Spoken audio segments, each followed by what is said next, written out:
All right, good afternoon. Now I'd like to bring the regular afternoon meeting of the Township Planning Council to order. And the first item is adoption and receipt of the agenda items. Could I have a motion, please?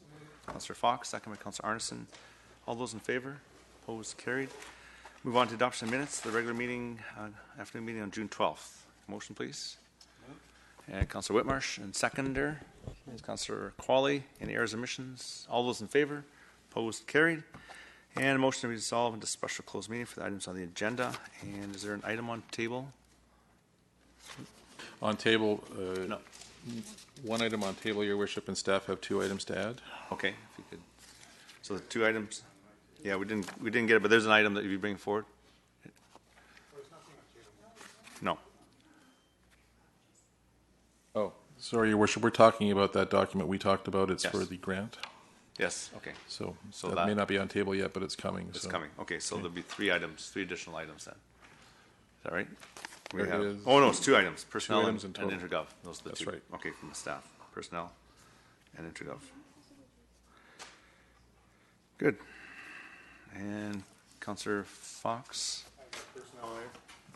Personnel. Personnel. Fox. Okay. Anything else? Seeing none. Seeing none. Call the question. All those in favor? Opposed? Carried. And I'll go to special closed. Maybe I missed it. Delegations, we've accepted the delegations as presented?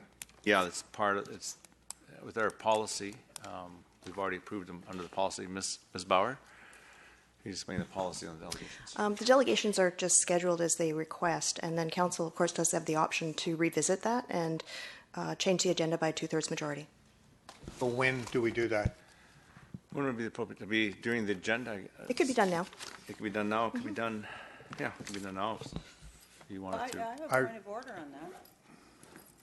We accepted the agenda, and the delegations are not on the agenda, so how can we put it on the agenda if we've already accepted it? There's 1 delegation on this agenda, and there's 3 delegations on the evening agenda. So perhaps if there's no concern with the delegation on this agenda, then it would be in the evening agenda. Is that? Well, I have a concern about the evening agenda.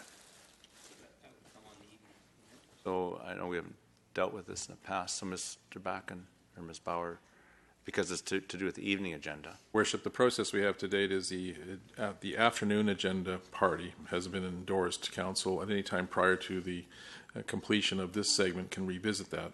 For the evening agenda, in the past, what we've done is we can actually deal with it in the evening, or council can deal with it now in anticipation of a limited discussion this evening. Fair enough. So it could be brought up either now, or it could be brought up in other business. It's otherwise there's lots of ways of doing it. So. So I can bring it up now? I don't, because it'll come up later. So with the motion of council, if we want to bring it up now, I certainly will take a motion to ask council. If we want to bring it up now, then we can deal with it. So if you wish to move to basically revisit the agenda to bring it on, we'll deal with that first, and then we'll deal with the delegations. So I would move that we would revisit the delegations for the evening session as requested by Linda Nash and Nathan Jones. So we'll do we'll basically move to add that to the agenda. Seeing as we've already moved past the agenda, so that's the motion, and then we'll do it in 2 motions: first the agenda, and then the delegations. Okay. So you want to move to put it on the agenda because we've already dealt with the agenda. So you move it. Is there a seconder? Councillor Whitmarsh seconds. So discussion to add that topic to the agenda. Okay, I just changed. Rid of me? Yeah, Councillor Long, you're on. Yes, so I think there's some confusion we'd like to have straightened out. So it's not on the agenda to talk about the delegations on tonight's meeting, but the delegations that are on tonight's meeting are not fully in tune with our policy because they're talking about items that are not on the agenda, right? So how do we, I'm glad that Councillor Fox has brought this up, but how do we actually deal with this on a regular basis? Because somebody has to approve those delegations tonight, or not, I guess, but you can't wait till tonight to do that.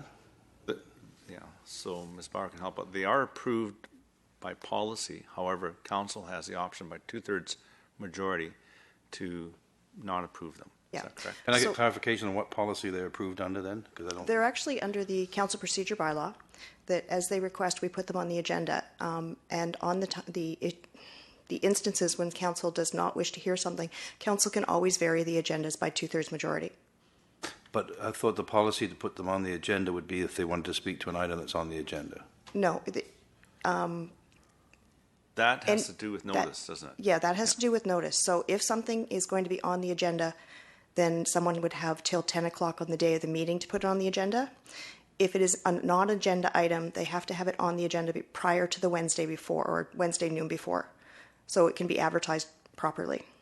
Okay, thank you. And just to be clear, right now, we're just discussing to add it to the agenda. We're not actually discussing the delegations yet. This No, motion- exactly, but I'm just trying to figure out where Yeah. that discussion is, and I guess Fair enough. this is where it's supposed to be. And Your Worship, just as a procedural note, it could also be discussed under other business in the afternoon session without That's a right. motion. Exactly, so we're just doing it now as a motion. So we can either, if this motion is defeated, Councillor Fox will bring it back another business. Okay. Councillor Richter? Yeah, I just wanted to get clarification. It was my understanding with the revised bylaw that anybody can still come and make a delegation to council about anything. That's right. At any time, provided the proper notice has been received. It's not restricted to just if the items are on the agenda that night. That's correct, yeah. That's correct? Okay. Yeah. So anybody on council saying that they couldn't speak because it's not an agenda item would be out of order. Not necessarily. I don't know if that's. Yeah. Okay, so on the motion to bring it up, put this on the agenda right now, that's all we're talking about right now. No further discussion. I'm going to call the question on that. So we'll call this one A1. Okay. I'm going to have to cancel the vote and mark Councillor Davis absent. Just mark absent, Councillor Davis. Okay. So I'll call the vote again. Sorry about that. A1. Councillor Long, I push the button again. Yeah, thanks. Okay, the vote carries. Councillor Richter, Councillor Arneson opposed. So now we can go back to the agenda and Councillor Fox. Now, just a minute, point of order. 2/3 majority That's right. That's it. of 9? What does the No, procedure 2/3 bylaw majority say? of quorum. It's 2/3 majority of quorum. So, or 2/3 majority of those in attendance. So Okay. Yeah, sorry, those in attendance. Yeah. So what's the number? So that, not on the motion we just passed, but on the motion that I am assuming Councillor Fox is going to move right now. So Councillor Fox. So I would move that we deny the delegations of Linda Nash and Nathan Jones. Okay, thank you. Is there a seconder to that? I'll second one. Okay, it's seconded by Councillor Whitmarsh. So I'll open the speaking list on that. So I put the motion forward. I have two concerns. Number one, the decision's been made, and it seems that these people want to come and talk to a decision that's already been made and has been communicated to TransLink, as far as I understand. So it's underway. The second thing is one of the delegations delegates. I have a significant concern in the manner in which they handle themselves in accordance with our personal practices and health and safety practices in this township on Monday night. And I don't feel that I feel that we need to take a stand on situations like this and respect our staff and say this is inappropriate. And there's only one way we can do that. And that's my perspective. Thank you. Councillor Long? Well, thanks, Your Worship. I've always supported delegations coming to council, so I won't be supporting the motion to not allow them. But I would like to make sure that councillors don't use an opportunity like this to maybe, incite a whole bunch of other activities that may come with the folks that are opposed to certain things that council has approved. So usually we listen to a delegation, and then, therefore, Your Worship, you would be instructing council that if there is an issue of clarity that a council would like to ask of the delegate, rather than leading into a new discussion. So if someone says, gee, I think it should be brown, instead of saying, well, did you say green or did you say brown, right? But I hope that that council doesn't use an opportunity to lead us into other directions that are uncomfortable and unattainable. Thank you. Councillor Richter? Yeah, I still want to reiterate, anybody can come and talk to us about anything at any time. there's no restricting what the delegation can speak to us about. Thank you. Councillor Anderson? Yes, thank you, Your Worship. I think further to 2 points that Councillor Fox made. Personally, I don't believe I was aware that this decision had already been made and something has gone forward to TransLink, and so perhaps those individuals themselves who are making a delegation don't realize that either, and this would maybe be an opportunity to apprise them of that if that is the case. And secondly, I'm not necessarily sure that it's fair to impugn individuals based on any kind of prior behavior to assume that they would undertake any kind of negative interaction under a different circumstance. I don't necessarily think that that would be the case, and I would be very reluctant myself and won't support not hearing the delegates on that basis. Thank you. Okay, I see no further discussion. Oh, Councillor Richter, second time. Yeah, well, I would actually like to follow up on Councillor Arneson's point, and maybe Mr. Backen can clarify. If this is a done deal, why did we send it to public open house? I thought it would be coming back here to council. Your Worship, the clarification is that it wasn't a public open house, it was a public information session to advise of what the truck route implications were. That we thought was communicated, I think, through the communications, but for some unknown reason there seems to be the perception that it was there's something going on this evening that would add to it, to a decision from council, and there's not. Okay, so if that's the case, as I was not present at the meeting that particular motion was passed, and I was not aware that this was a done deal, can I bring it back for reconsideration? Your Worship, a motion can be brought back for reconsideration if it hasn't been acted upon, and I think we've circulated that the resolution was forwarded to TransLink, so the chair would have to determine if that constitutes it being acted upon, but it's a strong argument that it has been. Again, this is the resolution to notify TransLink of the desire to see a truck route. Okay, but that doesn't constitute acted upon. That constitutes notification. If TransLink had accepted it, then it's acted upon. To our knowledge, has TransLink accepted it? TransLink has acknowledged receipt of it, but that's all we can do. The action would be what the township does based upon that. Again, we come down to the will of council and the chair in terms of whether that's action. Traditionally, that would be viewed as action, but council has a wide latitude. Well, I would prefer to have a legal opinion on whether it's considered action or not, rather than the chair's call, because I pretty much know how that's going to go. So if I put a notice of motion on at the end of the meeting, which requested a legal opinion on whether or not I can bring this matter back for reconsideration on the basis that I was not present at that meeting, and I did not understand that the public open house was not an opportunity for people to continue to have input. If I could just add something, before the truck route is approved, it has to come back for bylaw. And so there's an opportunity for council. Doesn't it come back for bylaw for a second, third reading, and then a fourth reading?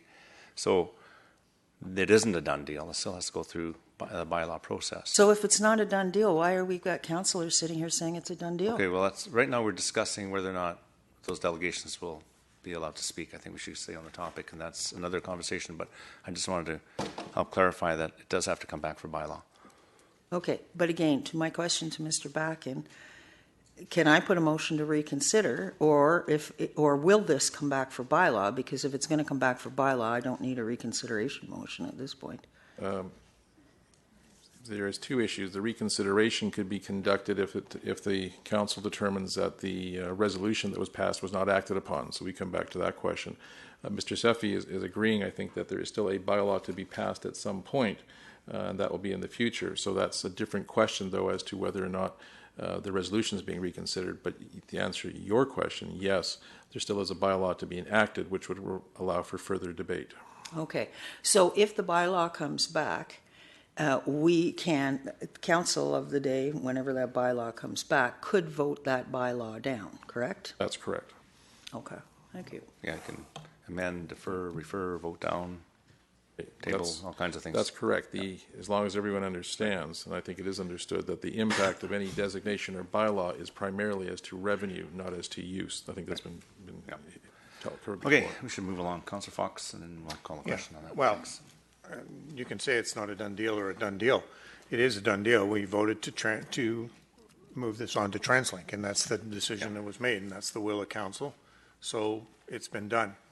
And I think that it was very, very clearly stated, and I think, if I'm not correct, one member of council actually asked the question on the evening, is this a public input session or is this a staff-based information session? And it was very clear this was staff extending an opportunity to share the information. And there was absolutely no indication in any of the communications that I saw that this was a public input opportunity. And I think that what happened there was preposterous. So, hence my motion. Okay, so I'm now going to call the question on Councillor Fox's motion, and it does require 2/3 to be in favor. And now that we have, so I'm just getting some feedback. yeah, we'll catch you. If you want to talk. But I'm gonna no, okay. Sure. Yeah, Councillor Davis needs to be brought up to speed on. We can maybe get the motion read back. Could you just repeat what we're voting on? Councillor Fox's motion. Yeah, excuse me, there's only one chair here. Oh, sorry. So, Well, I can't- through the chair to Ms. Bauer. Well, you could tell me. No, Oh, okay. But we'll get it. We'll get the motion. Okay. There's only one chair here, so we'll. Sorry, do it's just all I the was proper late, and procedure that's my fault. process. But No, that's okay. Ms. Bauer, so the motion reads. The motion is that the evening delegation of Linda Nash and Nathan Jones be denied. Thank you. okay, thank you. So I'm going to call the question now. It requires a 2/3 majority, which, as I understand with the math now, I had it all figured out. Then you arrived. Is it 5? 5. We need 5 to be in favor.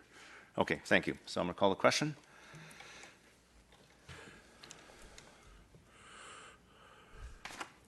And the motion fails with Councillor Richter, Councillor Arneson, Councillor Whitmarsh, Councillor Davis, Councillor Long opposed. So, where were we? We've moved into closed, and so now we move into closed. Thank you. Okay, so they are coming. Okay. Yeah,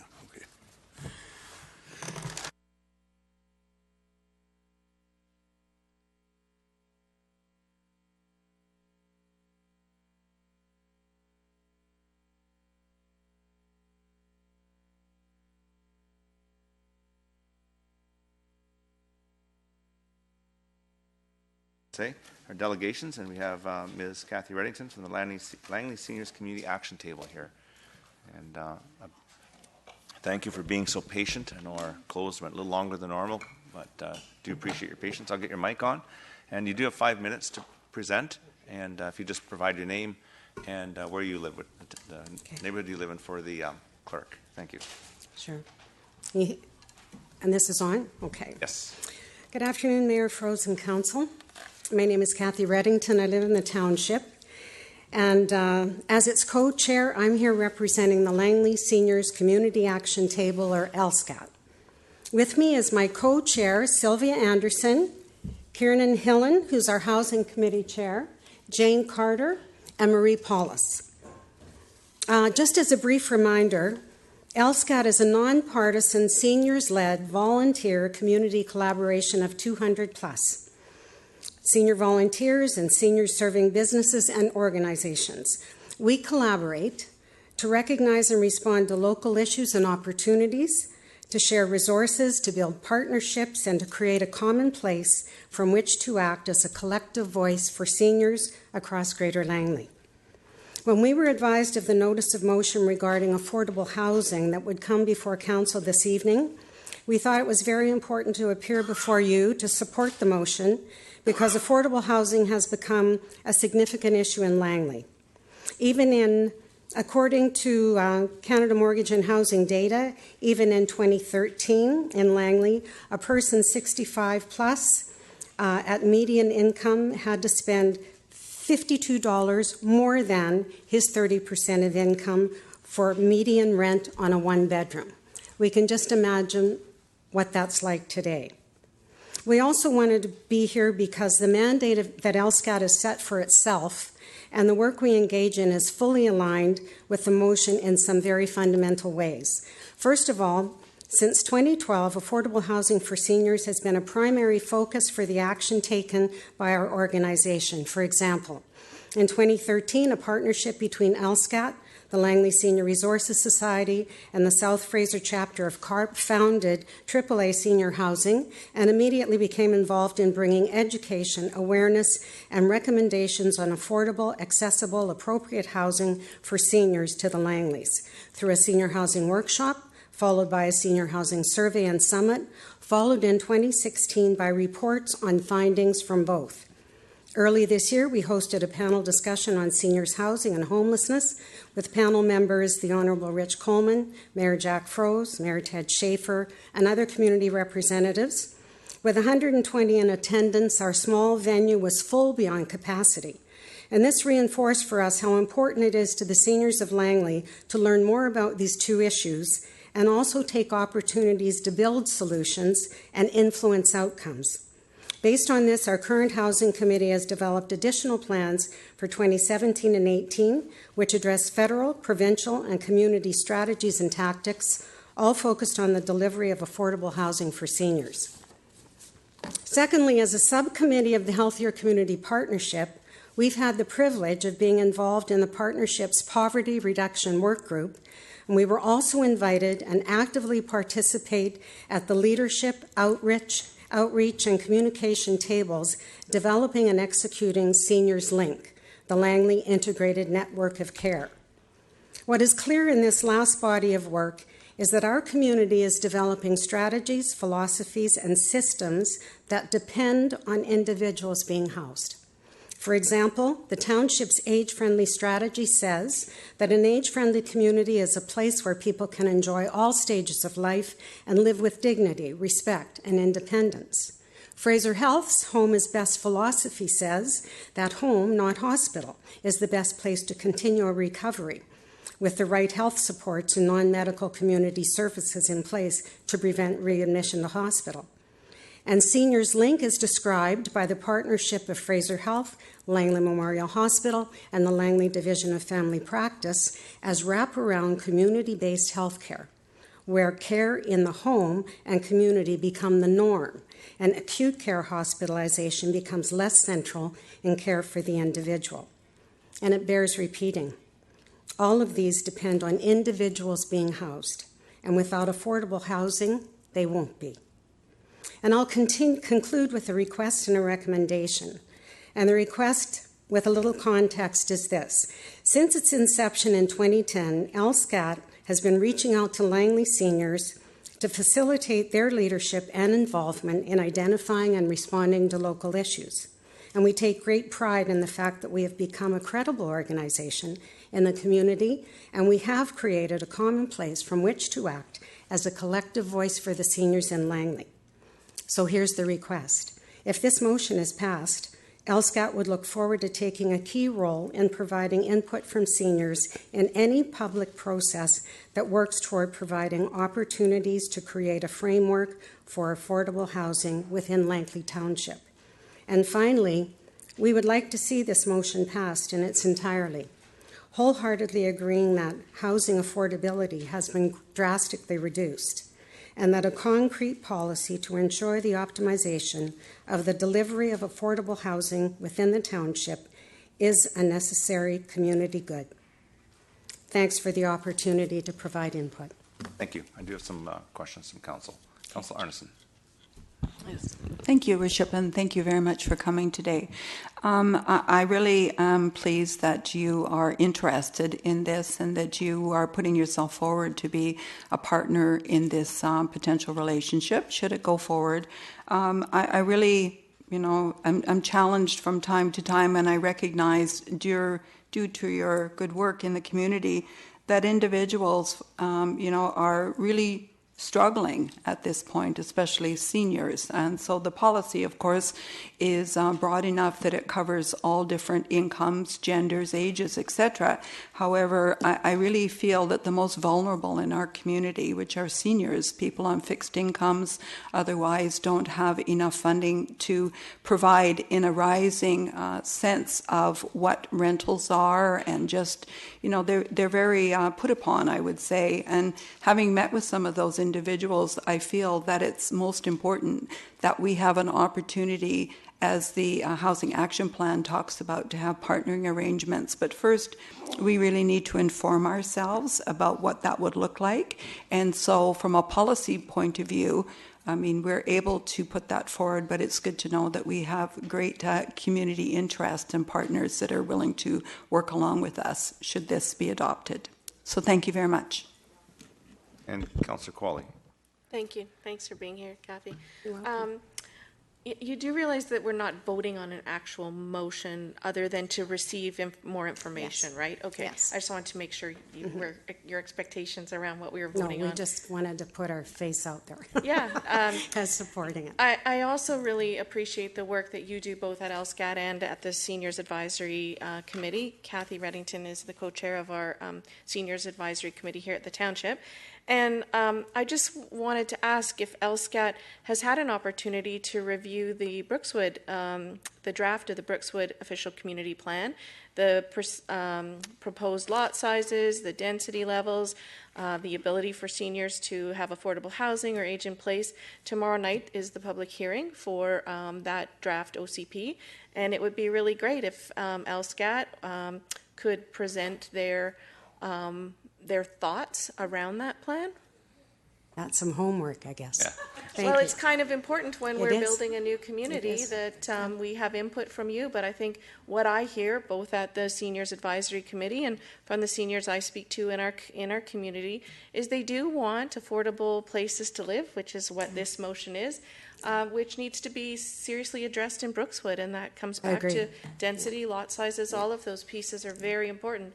So I see your co-chair up there nodding his head, and sorry I'm sending you away with homework, but tomorrow at 6 o'clock is the public hearing, and I'd love to hear from LSCAT with a position on all of that. Okay. Thank you. And I see no further questions. So thank you very much for your presence and all the work you do. I know we sit on the HCP together, and you're always you're there for the seniors, and we do You're appreciate welcome. it. Thank you. Okay. So now we move on to reports to council, and F1 is the proposed rodent abatement and control declaration bylaw. Could I have a motion, please? Councillor Long, second by Councillor Davis. Any discussion on this? Councillor Arneson? Yes, thank you.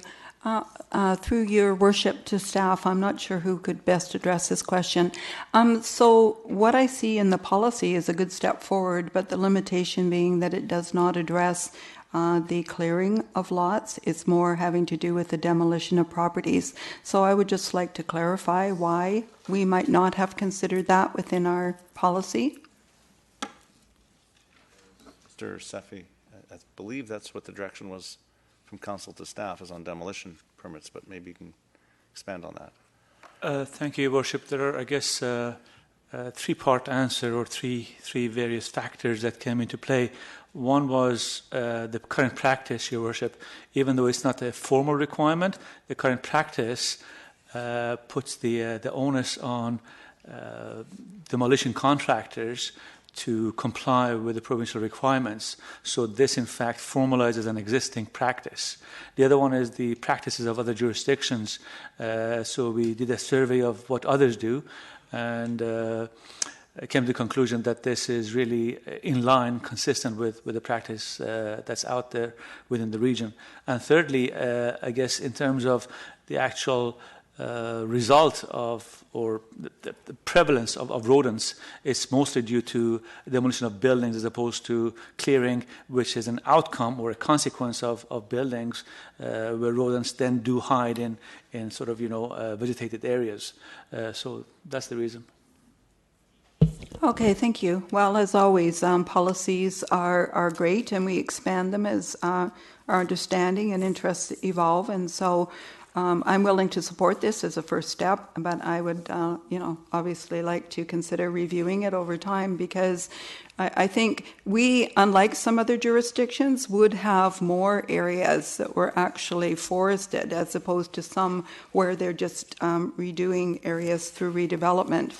My only personal experience is having had this as an effect where a store that I used to work in was virtually invaded by some rodents, unfortunately, due to land clearing next door. And so I always like to put the onus on the user, and so that would be the individuals doing the work to make sure that the outcome is not really downloaded onto the next door neighbors and other residents there. So, but I will support this as a first step. Thank you. And just on that, Mr. Sefia, if it's land clearing, that becomes they become wildlife, don't they? And they fall under a completely different jurisdiction. But that's correct, Your Worship. Yeah. Thank you. And also, we do not currently have a permitting process for that kind of activity, whereas we do for demolition of buildings. But if it's in a development permit area, then there are some requirements to deal with the wildlife prior to land clearing. And if it's an agriculture land reserve, then it's there. We don't have the jurisdiction. Is that? That's correct. Okay, thanks. Councillor Long? Well, thanks, Your Worship, and I guess that's the problem not the problem, but that's the situation, and so it may be not in our jurisdiction. But do we have, as we do with beavers and such, there's some information brochures and such that are available to the public? Because I think it should be mentioned somewhere, even though we may not have the power to put it into a bylaw. But any land, when there's land being cleared for development, that's really the complaint that came to us. I mean, it's good that we've got this policy on the table now about homes when they're getting demolished, but I think it's more the concern, and we had it across the street here too when they were proposing a housing complex. When the land gets cleared, then the rodents are on the move. So can we somehow insert best practices in some of the literature that we have on hand, and make sure that people are aware that they should look into that? Yes, Your Worship. We do have currently we do have literature, pamphlets that we hand out. Some of it is included in the council package, pages 12 and 13, and will include some other references, as Councillor Long alluded to. Excellent. Thanks. Okay, thank you. Okay, with that, I'll call the question on F1. Sorry, I pressed the wrong button. Yeah, we push the other one then. Oh, put it. There you go. There you go. That's Arneson.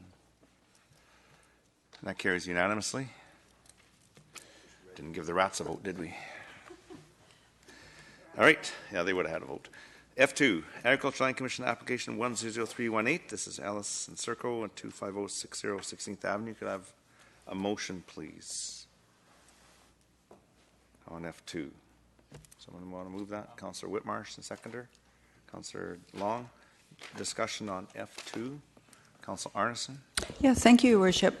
Through you to staff, the only question I had about this one in particular is that it seems like one of the potential outcomes, although it didn't identify how it would happen, that'd be further along the process, was the need for another driveway, which I believe would be on 16th Avenue, and just how that would be in conflict with our strategy to reduce on and off on 16th Avenue based on our expansion of the roadway.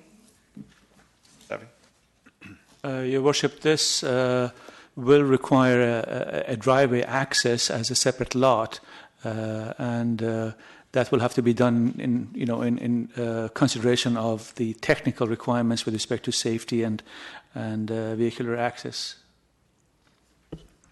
So, because I was looking at this schematic here and thinking, is there a way, for example, that the driveway for the severed lot could be amalgamated or in some way not enter and exit off 16th Avenue? That was my only concern. It might conflict with that. Your Worship, those can be reviewed if and when it's approved by the Land Commission when it comes back at time of the subdivision. Thank you. Further questions or discussion? Seeing none, I'll call a question on F2.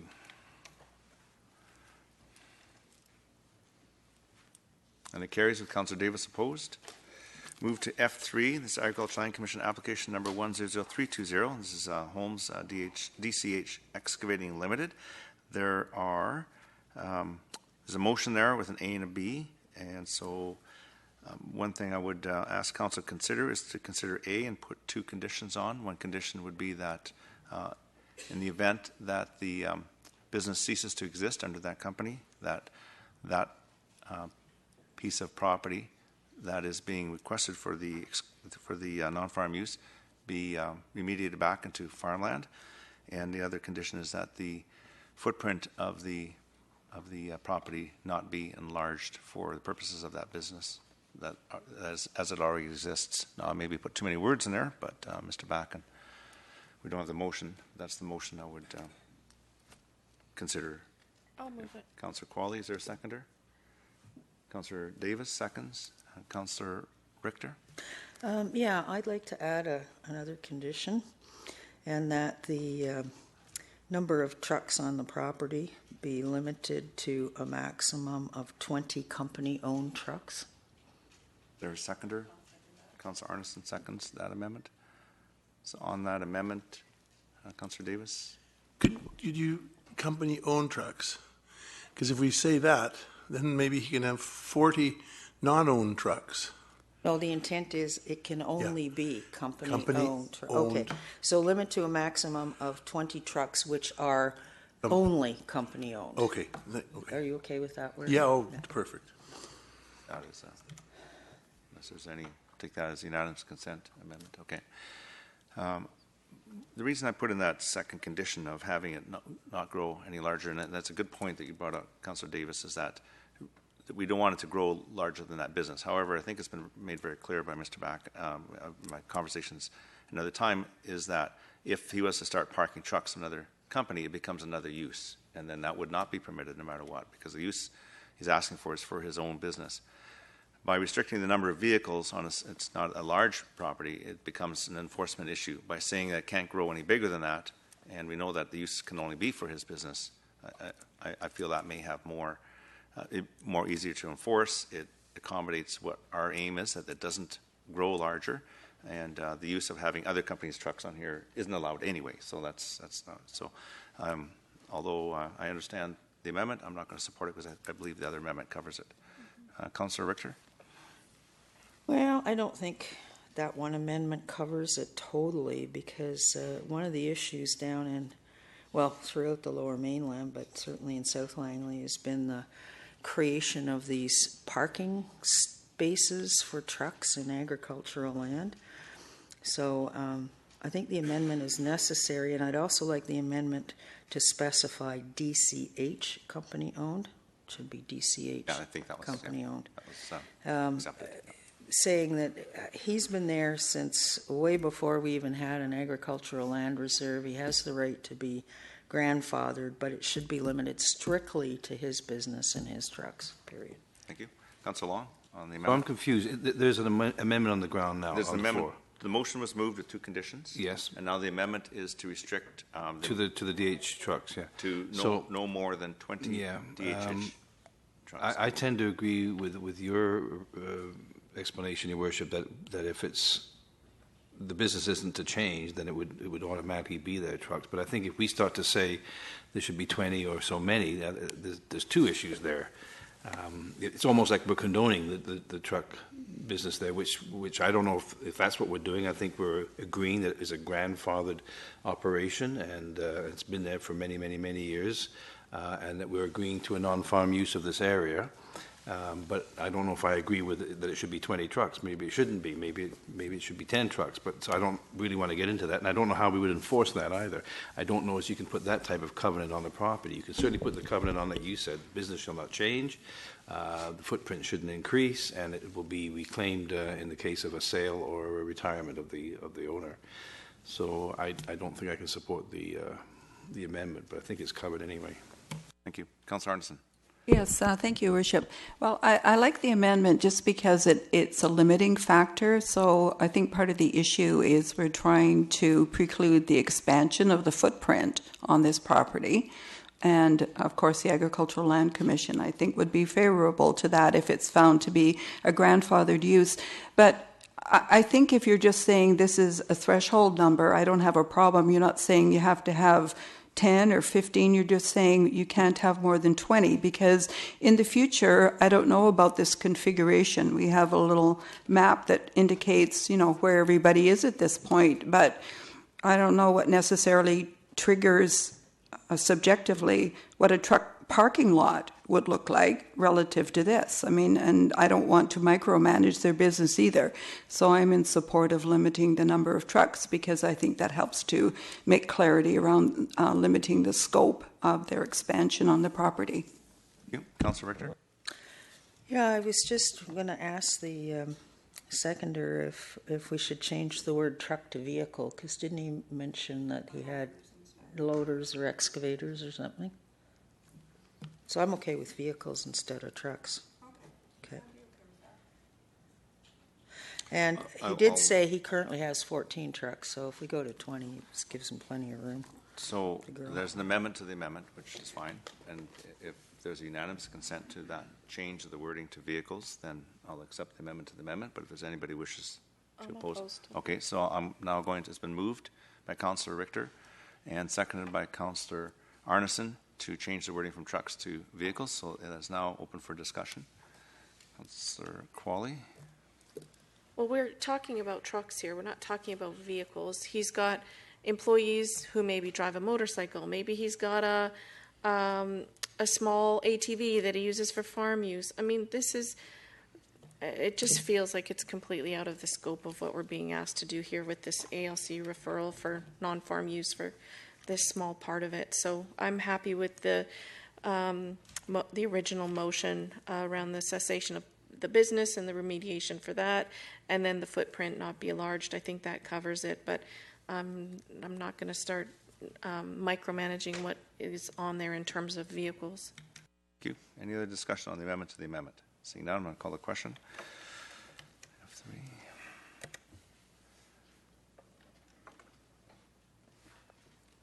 And the amendment to the amendment fails. Councillor Whitmarsh, Mayor Froese, Councillor Qualley, Councillor Davis, Councillor Long opposed. So now we're back to the motion to the amendment, which was to limit it to 20 trucks. And any further discussion on the amendment? Seeing none, I'm going to call the question on the amendment.